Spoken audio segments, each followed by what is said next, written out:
Добрый день еще раз, Нурия Салбековна. Спасибо большое за то, что вы откликнулись на наше предложение провести с вами интервью. Тем более, что цифровизация – это очень важный аспект в жизни человека, государства. И обещания властей, которые достаточно давно были выданы, с 2013-2014 годов, о том, что Кыргызстан станет цифровой страной, начинают претворяться в жизнь. Мы уже ощущаем и пользуемся этими услугами. И можно, чтобы вы рассказали о цифровых услугах, которые предоставляет государство с точки зрения, со стороны Министерства цифрового развития в 2023 году. Какие были приняты и внедрены новые? Да, давайте я чуть-чуть шаг назад мы сделаем и сделаем некий экскурс. Вот вы сказали, с 2013-2014 годов действительно государство очень много что сделало с тех пор. И просто хочу сказать, что это не просто так, что раз и вчера там появилось мобильное приложение Тундук. На самом деле, чтобы до этого дойти, государством было действительно очень много сделано. Начиная там с 2014 года, когда приступили, как вы помните, все ПИНы, так называемый персональный идентификационный номер, сначала выдавался социальным фондом. Там были определенные проблемы, потом решили, что ПИНы будут выдаваться государственной регистрационной службой, опять и передали эту функцию один ПИН, одно лицо в 2014 году. И по мере взросления, так сказать, цифрового государства все это переходило из одного государственного органа в другой. И один ПИН, один гражданин, это было на самом деле такое революционное решение. Я хочу сказать, что это начальная точка, но далеко и не первая, можно сказать, и не последняя. И начали создаваться информационные системы. То есть, чтобы государство сделало большую масштабную работу для того, чтобы сейчас мы могли уже оказывать все эти цифровые услуги, как коммерческий сектор, так и государственный. Государственные органы создавали свои информационные системы, базы данных, все это создавалось. Вот IT-специалисты знают такой термин, называется зоопарк. Зоопарк приложений, зоопарк систем. Да, это о чем говорится? Это разные абсолютно, на разных платформах, на разных языках создавались базы данных, информационные системы. Но с течением времени все это более-менее систематизировалось. Мы не можем сказать, что сейчас все идеально, но все идет к этому. 2020 год, как это по всему миру такая тенденция, 2020 год показал, насколько мы цифровизированы. Все информационные системы, которые создавались, и слава богу, что они были созданы, в основном базировались в таких вот очень важных государственных органах. Это и регистрационные службы, это и Министерство внутренних дел, ну и другие, да, социальный фонд мы говорим. Во всех этих государственных органах были созданы информационные системы, которые благодаря системе межведомственного электронного взаимодействия Тундук начали между собой общаться и передавать данные. Потому что на самом деле нужно, чтобы выдерживался такой принцип: один раз вводишь какие-то данные, и эти данные должны быть видны, определенные, да, скажем так, видны всем остальным государственным органам. И в 2018 году мы внедрили систему межведомственного электронного взаимодействия Тундук, которая позволила передавать эти данные от одного госоргана к другому, и не только, но и муниципальным органам местного самоуправления, а также и коммерческим структурам. Вот это было очень важно. То есть если мы говорим про эволюцию создания создания цифровизации или там продвижения, так скажем, цифровизации, то это основные этапы. Но я хочу сказать, что в 2023 году, уже непосредственно отвечая на ваш вопрос, в 2023 году было, так скажем, только за 2023 год было оказано около 8 миллионов услуг только мобильным приложением Тундук.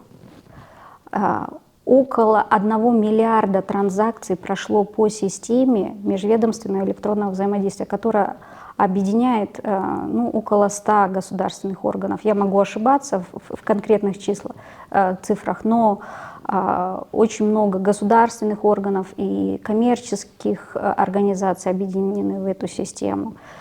За тот же 23 год было скачано около 1 200 000 раз мобильного приложения, то есть наши граждане стали активно использовать это мобильное приложение. И там есть около миллиона раз люди посмотрели какую-то, в общем, справку о составе семьи, кажется. То есть люди очень активно используют. И что самое интересное, начиная с сентября месяца, разработчики нам дали такую возможность, госучреждение Тундук, нам дали такую возможность получать самые разные справки. За 23 год более 12 новых справок было введено, новых сервисов было введено. И самое интересное, что было сделано, или такое самое, может быть, передовое, что мы получили возможность облачную электронную подпись получать удаленным образом. Это очень полезно, в том числе нашим мигрантам, которые за рубежом. Они могут теперь получать электронную подпись, скачав мобильное приложение Тундук. Это дает им возможность, что это дает? Да? Это дает возможность им оставаться на связи с государством, получать какие-то услуги в удаленном формате. Те же самые цифровые документы в 2023 году были сделаны.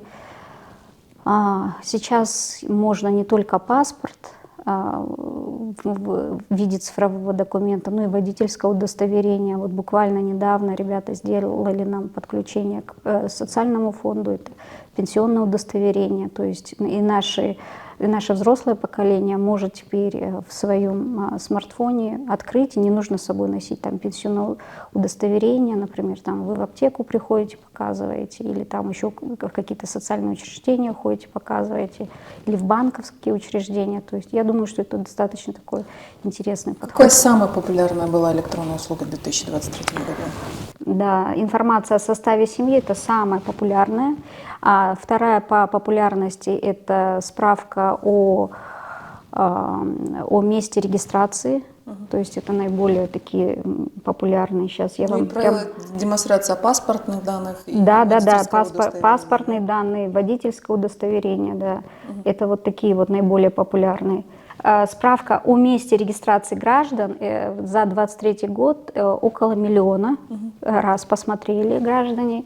Информация о заключении брака 672 тысячи раз граждане посмотрели, зарегистрированы они браком или нет.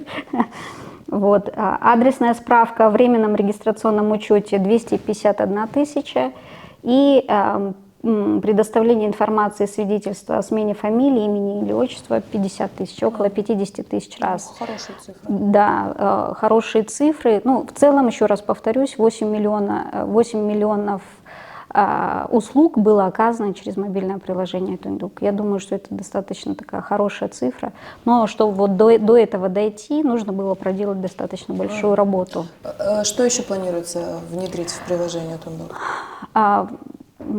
Мы провели тоже небольшой шаг назад, мы провели анализ, почему люди ходят в ЦОНы, потому что не секрет, что ЦОНов сейчас не хватает, и очень много граждан, действительно это правда, это действительно так, очень большие очереди в ЦОНах, и мы не можем постоянно строить ЦОНы, и поэтому первым делом, когда я пришла, я поручила сделать анализ, почему люди ходят в ЦОНы. И по каким справкам, для получения каких справок, для получения каких услуг. Этот анализ был сделан.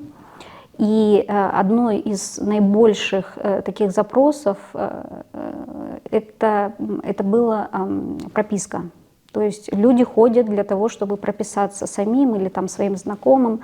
Для того, чтобы прийти, нужно привести собственника жилья и так далее.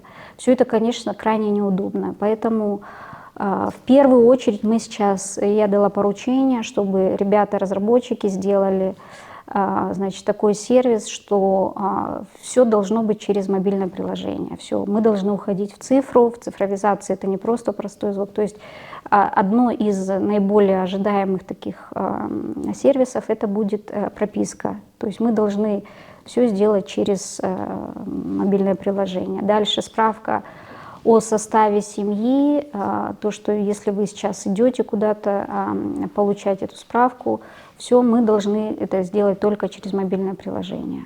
Вот. Вы коснулись выше работы ЦОНов, о том, что их действительно не хватает. Какое количество сейчас ЦОНов по республике? Сколько там в них работает сотрудников и кто проводит их обучение? Откуда они подчерпывают? У нас по Кыргызской республике 36 ЦОНов, из них 5 мини-ЦОНов, и плюс к этому имеются еще и 13 мобильных ЦОНов. Я сейчас поясню. 13 мобильных ЦОНов оказывают услуги с выездом на дом. Это, например, если у вас есть престарелые родители или больные, или инвалиды, люди с ограничением здоровья, мы бесплатно выезжаем на дом. Но если у вас, например, какой-то коллектив граждан или там на работе кто-то хочет, то за отдельную плату можно получить услуги, не выходя с вашей работы. Если у вас, я обращаюсь к вашим читателям, если у вас есть какие-то, ну, вы знаете, что у вас соседи, им необходимо получить паспорт, но они ограничены в здоровье, то, пожалуйста, вы можете позвонить по номеру 119 и получить для них такую услугу. То есть вы можете их вызвать к таким вашим соседям. Несмотря на то, что мобильные ЦОНы работают уже на протяжении, я думаю, где-то 10 лет, я боюсь ошибиться, но более 10 лет. Еще когда биометрические услуги. Да, когда еще биометрические услуги, то есть там с 2014 года, в 2015 годах, так скажем, что пиарить мы их начали очень активно сейчас. Я думаю, что там оплата, я могу ошибаться, но оплата может быть там 1500 или там 1000. Если есть такая возможность, там, почему нет? Если кто может себе позволить, пусть вызывают. Вместе с тем мы снижаем нагрузку на ЦОНы. Если там большая семья или там на работу люди вызывают очень часто на работу, там, чтобы документировать целый коллектив, почему нет, можно. Когда я пришла, как я уже сказала, первым делом поручила провести анализ, зачем люди ходят в ЦОНы. И выяснилось, что некоторые государственные органы посылают в ЦОНы, чтобы получить какую-то справку, посылают людей в ЦОНы. Мы провели соответствующую работу, очень активно проводили совещания там, и это возымело эффект. Если в октябре мы провели замеры, хронометраж, за неделю запрашивали в ЦОНах около 18 тысяч справок за неделю. И это было в октябре прошлого года, то сейчас мы тоже провели опять замеры. Вот благодаря такой активной работе по исключению справок сейчас в ЦОНах было запрошено только 8 тысяч справок. То есть о чем это говорит? Это говорит о том, что государственные органы перестали запрашивать какие-то справки. Вместо этого, то есть информация же все равно нужна, вместо этого они запрашивают через систему Тундук, к которой подключены все государственные органы.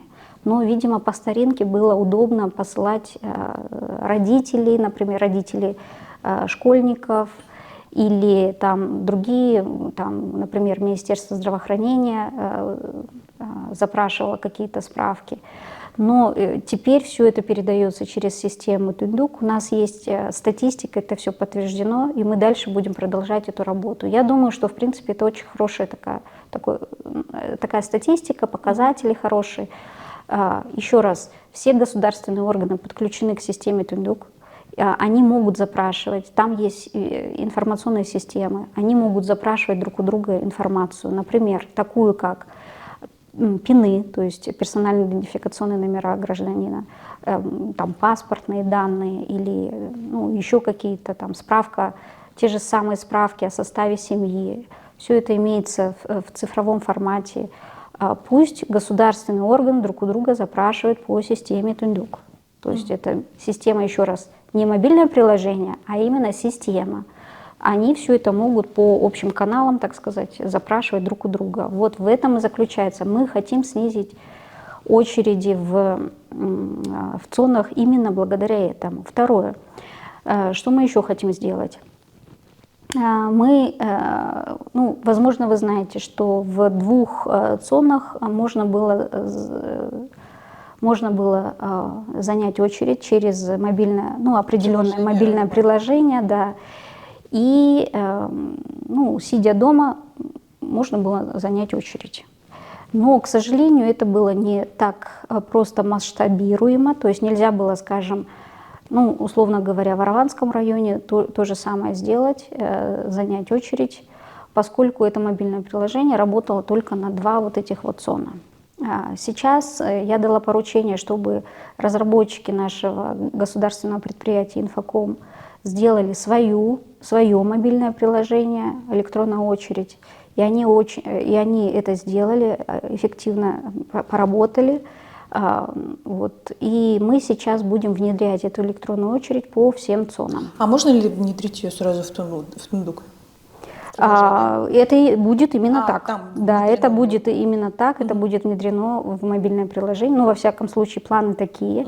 И граждане нашей страны, хоть они где, хоть они, ну, в общем, в любом уголке нашей страны, там, где есть ЦОНы, они могут дома, сидя дома, запланировать поход в ЦОН на определенное время. Конечно, вначале будут, ну, какие-то проблемы, там, все это будет работать в пилоте для начала, но я думаю, что с течением времени, ну, все придет, ну, на круги своя, все вернется, ну, в смысле, все устаканится, восстановится, и все. Мы будем в течение этого года планировать, что люди могут запланировать свой поход. Вот в ЦОНе работают живые люди и во фронт-деске, Да. и на бэк-деске.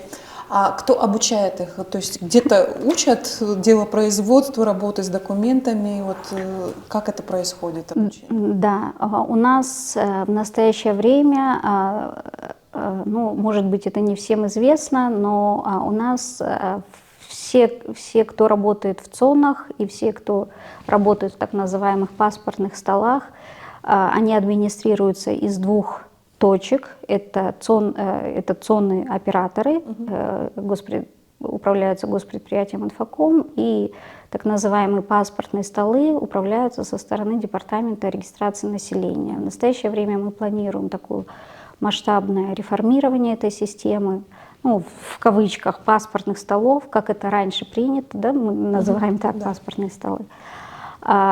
И, ну, соответственно, со стороны Инфокома проводится обучение, и со стороны Департамента регистрации населения также проводится обучение. Реформирование будет направлено на повышение квалификации и компетенций наших сотрудников, работников и паспортных столов, и центров обслуживания населения. Ну, я думаю, что я планирую, что мы обойдемся без каких-либо увольнений, то есть это будет создано одно госучреждение, во всяком случае так планируем. Но самое главное, что мы никого не планируем увольнять, все остаются на месте, мы просто будем очень активно обучать всех, это первое. Второе, будет, ну, один центр управления, потому что не нужно, чтобы одно какое-то, там, скажем, ЦОН управляется с 2 сторон. Это неправильно, я считаю. Ну, а в целом все это направлено на повышение качества обслуживания наших граждан. Знаете, такой интересный элемент, факт. Мы когда давали пресс-конференцию в конце прошлого года, 23-го, мы сказали, что будет внедрен искусственный интеллект. И очень многие удивлялись, что за искусственный интеллект будет внедрен в центрах обслуживания населения. Мы хотим посмотреть, ну, то есть, ну, вы знаете, что вы ходили в ЦОНы, вы наверняка видели, что там есть камеры. Да. И мы хотим внедрить вот через эти камеры посмотреть, где наибольшее там количество очередей, да, и вот мы хотим туда направить. Искусственный интеллект будет видеть, вот там вот больше всего очередей, значит, там есть определенные проблемы. И мы будем сразу как-то, ну, определенным образом разруливать, да. Сейчас ребята тоже, разработчики, активно работают в этом направлении для того, чтобы снизить количество очередей, для того, чтобы гражданам было наиболее комфортно ходить в ЦОНы. Но и также мы хотим посмотреть, может быть, мы какие-то услуги сможем еще больше перенести в мобильное приложение или в, ну, скажем так, в цифру.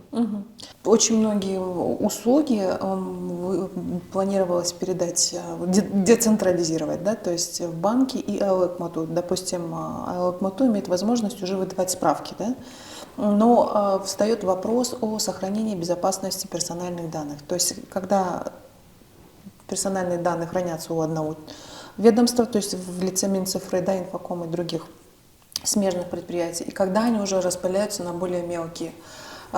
Как соблюдается этот вопрос? Вы абсолютно правильно поднимаете этот вопрос. Защита персональных данных, она стоит мы стоим на страже персональных данных, и мы никогда не дадим слишком большой объем персональных данных или вообще какие-либо персональные данные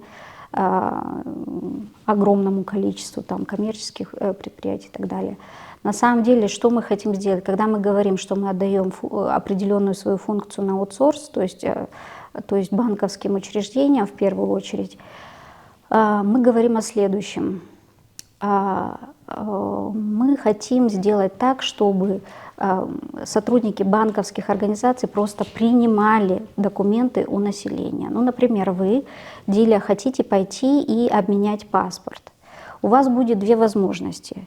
В первую очередь мы хотим, опять же, все перевести в цифру, то есть вы можете через мобильное приложение подать заявку на обмен, это будет первая возможность. Но если вдруг у вас рядом с домом находится банковское учреждение или наоборот, вы живете где-то в отдаленном районе и вдруг вы хотите там пойти в банковское учреждение, а у вас нету ЦОНа в вашем селе, например, вы пойдете в это банковское учреждение, специально обученный сотрудник получит у вас заявку на обмен паспорта.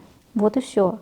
Дальше наша Кыргызпочтасы приедет, почтальон приедет, заберет вашу заявку или там, что вы там оставите, документы заберет и направит в департамент регистрации населения, для обработки. То есть я хочу подчеркнуть, что вся обработка и принятие решения будет на стороне государственного органа, то есть департамента регистрации населения. Ни в коем случае мы не отдаем это на аутсорс. Ну а принятие заявки или принятие каких-либо документов, это возможно на стороне банковских учреждений.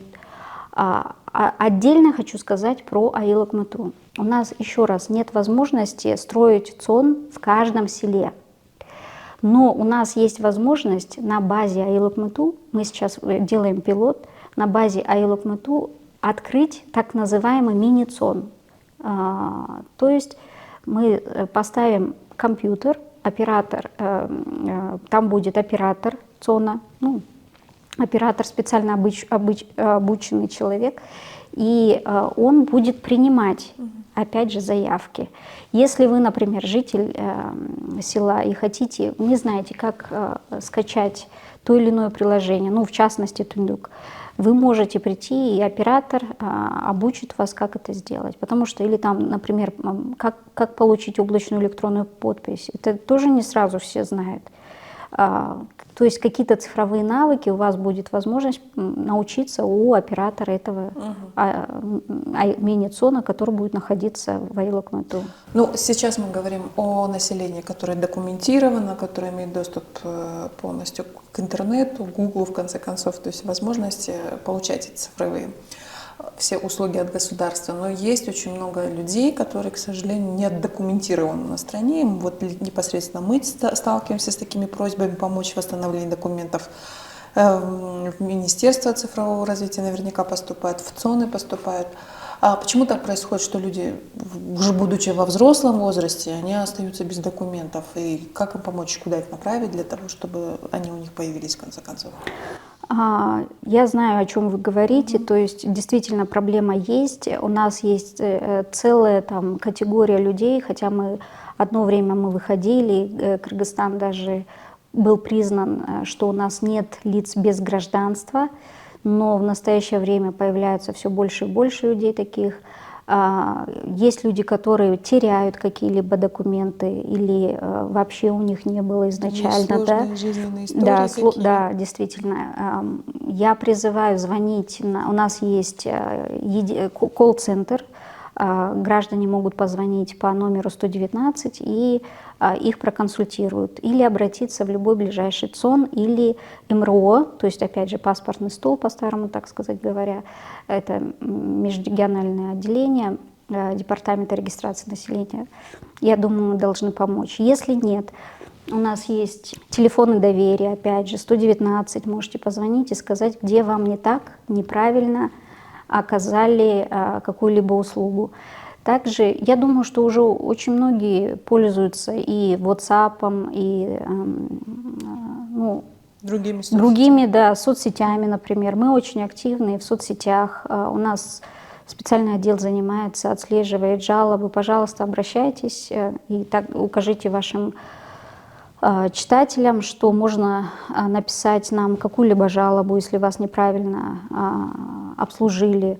Вот сегодня, кстати, после интервью ко мне приходят граждане тоже с жалобами. Там, каждую пятницу я готова встречаться. Где вас неправильно обслужили, пожалуйтесь нам, мы тоже можете написать. Кстати, в мобильном приложении также есть так называемая, это тоже государственная система электронных сообщений, так называемая ГСЭС. И граждане могут написать в мобильном приложении жалобу, и эта жалоба сразу же попадает в государственную систему электронного документооборота, СЭД называется, она сразу же падает нам на наш рабочий стол, так сказать, в нашу почту. Это позволяет все делать интернет, и до сих пор у нас, к сожалению, не вся страна доступна, это удовольствие. Уже даже не удовольствие, это норма, да, человеческая, потому что она страна высокогорная, со сложным доступом. МЦР при этом обещала полностью предоставить доступ к интернету во всех уголках. Как дела с этим обстоят? То есть есть же несколько различных способов предоставления интернета. Да, значит, у нас статистика показывает, что 98% нашего населения обеспечено мобильной интернет-связью. Это достаточно большое количество. Но вы правы, 2% нашего населения, они все по-прежнему находятся без мобильной интернет-связи. Это отдаленные села, есть такое. Министерство цифрового развития прикладывает большие усилия для того, чтобы покрыть и эти 2% интернет-связью, как мобильным интернетом, так и стационарным. В прошлом году, за 2023 год, у нас есть проект, называется Digital Касса. Вот благодаря нему мы проложили 2000 волс, и в этом году мы также планируем около 500 волс проложить. Я думаю, что это тоже хорошие такие цифры. Более подробно, я думаю, что мы статистические цифры еще приложим ниже, дадим, да, определенные цифры. Мы идем согласно графику абсолютно, даже где-то с опережением.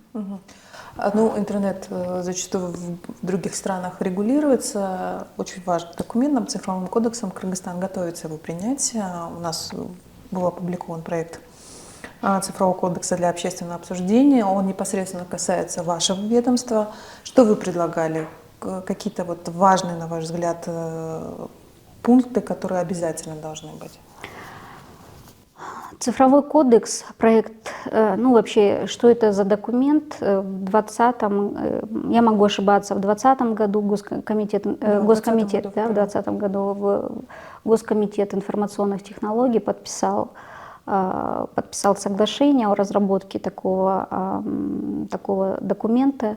Цифровой кодекс. Для чего вообще это нужно? Ну, государство столкнулось с тем, что очень много, вот в связи с тем, что очень активно стали разрабатываться и цифровые сервисы, цифровые приложения, выяснилось, что какие-то сферы выходят, то есть они оказываются там в серой зоне или невозможно отрегулировать. И какие-то нормы оказались в коллизии друг с другом. Выяснилось, что необходимо обновить там более 1000 каких-то нормативно-правовых актов. Проще написать новый. Да, поэтому было принято решение, что будет создан другой документ, более всеобъемлющий. И, например, вот есть налоговый кодекс, таможенный кодекс, есть лесной кодекс, водный кодекс, но почему-то не оказалось цифрового кодекса, несмотря на то, что цифра, да, цифровизация, она идет сквозными нитями, там, охватывает все сферы общественной жизни, общественно-политической, экономической, социальной нашей страны. И поэтому было принято решение разработать специализированный цифровой кодекс, в котором он не детализированный, он охватывает, конечно, это объемный документ, но он охватывает только принципы регулирования И в соответствии с ним уже НПА будут нашей жизни. И в соответствии с ним уже будут разработаны другие НПА. Он пускает на утрату, то есть этот кодекс, когда он будет внедрен, будут пущены на утрату некоторые законы, в том числе, например, такие законы, как об электронном управлении, о подписи, электронной подписи, об информации персонального характера и другие законы. То есть он в себе инкорпорирует, то есть он в себя возьмет, да, все эти нормы. Об электрической связи также. Ну, из таких хороших, я считаю, нововведений, это могу назвать следующее, что благодаря ему, если там операторы связи, операторы телекома в настоящее время вынуждены подавать на несколько лицензий и там ждать, да, достаточно долго, там, то в настоящее время вот в этом кодексе урегулировано, что будет единая лицензия для операторов связи. Если они получают, то они могут двигаться уже свободно. То есть это облегчение регулирования. А что в цифровом кодексе вас не устраивает, например, то, что предложили другие ведомства? Ну, я думаю, что пока, поскольку мы это... Так, министерство, да, сначала Госкомитет информационных технологий, потом Министерство цифрового развития является инициатором. Я не могу сказать, что мы там против чего-то, но мы сейчас активно, например, спорим также и внутри себя по поводу роли экспертных советов. Мы предложили, чтобы при регуляторах, например, при Министерстве цифрового развития, при Министерстве службы связи были экспертные советы, благодаря которым возможно создание цифровой или там апробирование цифровой песочницы, так называемой. То есть мы сейчас вот за 4 месяца, пока я здесь, 4-5 месяцев, мы несколько пилотов создали, ну и там, может быть, там 5, 6, 7 пилотов, и постоянно мы утверждаем их. А цифровые песочницы — это все те же самые пилоты, но в цифровой сфере, которые мы сейчас не можем быстро внедрить, потому что есть определенные законы, которые ограничивают. Да. А мы можем создать ведь какой-то определенный правовой регуляторный режим, в котором мы эти законы можем обойти, чтобы посмотреть, а вообще это работает или нет. И это, конечно, опыт, международный опыт, чтобы создать. Вот. И цифровой кодекс как раз-таки показывает, как это можно сделать. Когда этот документ будет принят? Ну, мы уже сейчас согласовали со всеми государственными органами, внесли в администрацию президента, сейчас его также там рассматривают. Я думаю, что в этом году самое главное, вы знаете, кодекс — это не простое дело, согласовать его со всеми, принять. Я думаю, что в этом году мы постараемся его принять, потому что все будет зависеть сейчас и от депутатов Джугурку Кенеша, насколько мы сами сможем рассказать, показать, объяснить, что это необходимо. Но в целом, я думаю, уже понимание есть, что необходимо быстрее. Также хочу сказать, что цифровой кодекс, ну, то есть сразу скажу, что это не я, что это не наша команда. Благодаря предыдущей команде кодекс был вывезен за рубеж в ЮНСИТРАЛе, показали его, то есть это одна из организаций ООН, показали, и он принял такие достаточно восторженные отзывы, в том числе от государств, которые являются признаны цифровыми лидерами. Цифровой кодекс в таком виде, он один пока в мире, и на нас сейчас смотрят, как он пройдет. Возможно, он станет даже модельным законодательством. Будем надеяться, что будет хороший эффект. Вы несколько раз говорили о системе электронного документооборота между ведомствами, тоже Тундук называется. Не-не-не. Я прошу прощения. СЭТ. Я прошу прощения. Насколько охотно вообще ведомства его используют? Действительно ли уменьшилось количество бумаги? Вот, например, национальные электрические сети Кыргызстана, они подсчитали, что вот когда они отказались от раздачи бумажных квитанций, они за год смогли сэкономить до 7 тонн бумаги. Есть ли какой-то эффект у вас? Сколько вы бумаги сэкономили? Какое количество документов было пропущено через СЭТ? Да, я вот хотела сказать, что очень важно, мы опять же приведем статистику, по-моему, за 2021 год было там 2,5 миллиона документооборота, там, за 2022 год там 4,5, могу тоже ошибаться. За 2023 год было уже 13 миллионов документооборота, то есть это все время. И я надеюсь, вы не вырежете. Очень важно, что политическая воля была. И вот там в январе президент Садыр Нургулжевич Жапаров в январе сказал, чтобы к маю все перешли на СЭТ. Ну, все видели, что он ходит с планшетом таким же, как у вас, да? То есть и понимаете, малое количество бумаг вокруг него. Понимаете, когда есть поручение, все к маю перешли на электронный документооборот. И сейчас мы все бежим, потому что есть определенные сроки, и мы обязаны выполнить в эти сроки. И это очень важно. Такой статистики, как в электростанциях, у нас нет, но я сейчас вот что вам хочу сказать. Да, действительно, платформа создана, все пользуются.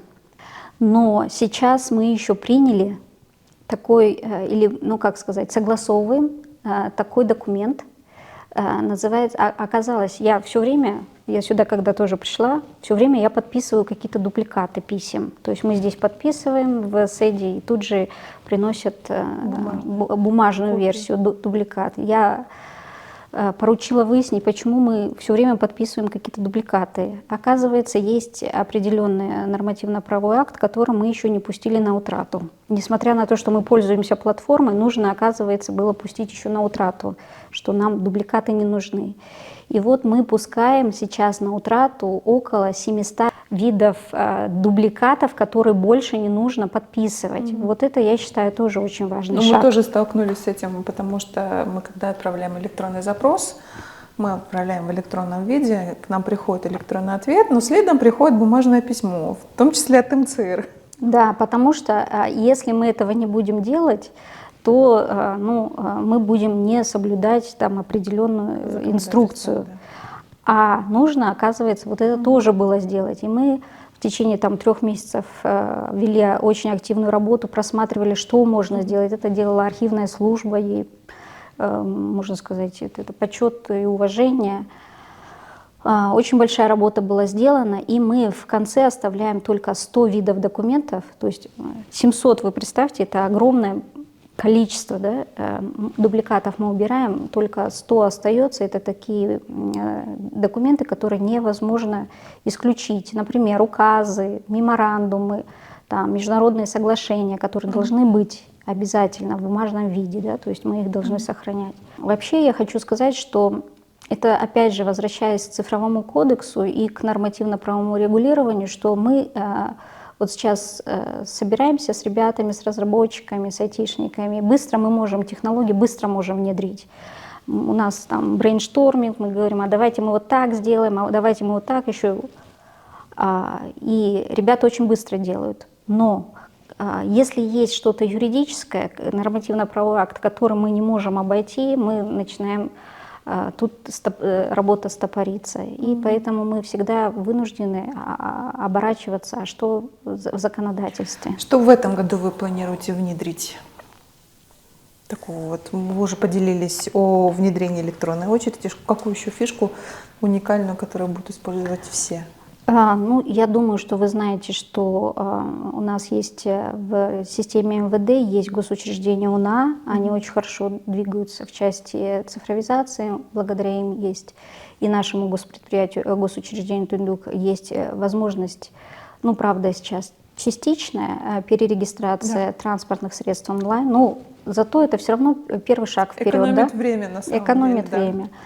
Сейчас же прорабатывается вопрос и по недвижимости, ну, я думаю, это благодаря тоже кадастру и госучреждению Тундук, это тоже есть в планах. Я думаю, что хороший сервис, как я уже сказала, это прописка, это справка о составе семьи. Самое главное, знаете, что мы хотим все, что есть в бумажном виде и что нам мешает нашим гражданам, мы хотим все это перевести в цифровой формат. И есть даже такая задумка, чтобы обратиться к нашим гражданам, и чтобы они подсказали, какие справки им мешают. Да? Например, мы тоже можем не знать очень многого. Например, нам государственные органы говорят, что мы уже все перевели в цифровой формат, у нас все там, благодаря цифровизации, у нас уже все в цифровом формате. Ну, может быть, ваши читатели тоже нам подскажут. Я думаю, что есть очень хорошее, мы должны тоже поблагодарить руководство МВД. У нас сейчас есть, от них идет инициатива, справка о несудимости в 3-часовом формате. Я думаю, что это очень здорово. Не нужно ждать, не нужно там 3 часа, и пусть они перепроверят, но сразу же через 3 часа у вас уже справка о несудимости. Я думаю, это здорово. Ну и не могу не спросить, какими вы сами услугами пользуетесь сама. То есть, вот, допустим, я думаю, в Тундуке у вас есть паспорт. У меня есть, да, у меня есть. Больничным листком не пользовались еще? Надеюсь, что Вот, нет. кстати, я хотела сказать, цифровизация — это всегда прозрачность. И вот мне очень нравится, как двигается Министерство здравоохранения в этом отношении. Они сделали, оцифровали, во-первых, создали цифровой профиль гражданина. Вы можете посмотреть, какие услуги в сфере здравоохранения вы получили. И вот недавно мы разговаривали, выяснилось, что такие побочные эффекты, да, от внедрения этой услуги, стали граждане обращаться к ним, говоря, что я вот эту услугу в такой-то больнице не получал. Оказывается, какие-то есть, скажем, может быть, нерадивые там, поликлиники или, наоборот, больницы, которые могут списывать деньги, да. И только народный контроль помогает показать, что на самом деле операции-то не было. И это все через мобильное приложение Тундук видно. То есть граждане сами теперь показывают, что вот так вот не пройдет. Здорово. То есть это тоже это бюджетные деньги, которые куда-то уходят, а на самом деле это дает руководству Минздрава понимание, что вот там вот нужно обратить внимание на это. Ну вот от себя лично я бы хотела попросить, чтобы в Тундуке, вот когда справку недвижимости получаешь, чтобы сразу электронный кошелек был привязан. Это было бы здорово. Хорошо. На самом деле мы очень приветствуем обратную связь. Мы хотим узнать, что вас беспокоит. Мы, конечно, можем придумывать свои какие-то сервисы, как мы это понимаем. Но если ваши читатели тоже нам будут подсказывать, пусть там в комментариях или наоборот к нам будут обращаться, мы будем только рады. Мы очень ждем обратной связи от наших граждан, какие сервисы возможно. Мы будем только рады. У нас также реализуется такая инициатива, или можно сказать 2 инициативы. Возможно, вы слышали, что что такое G-Cloud? Это правительственное облако. Мы сейчас активно строим 2 центра обработки данных. Это центры, в центрах обработки данных находятся сервера, в которых все данные находятся наших государственных органов. Не секрет, что ранее, ну и, наверное, вплоть до сегодняшнего момента у каждого государственного органа имеется какой-то свой сервер. С этим имеются проблемы, необходимо его закупать, обслуживать и так далее. Иногда серверов не хватает, и государственные органы вынуждены закупать такие услуги через государственные закупки.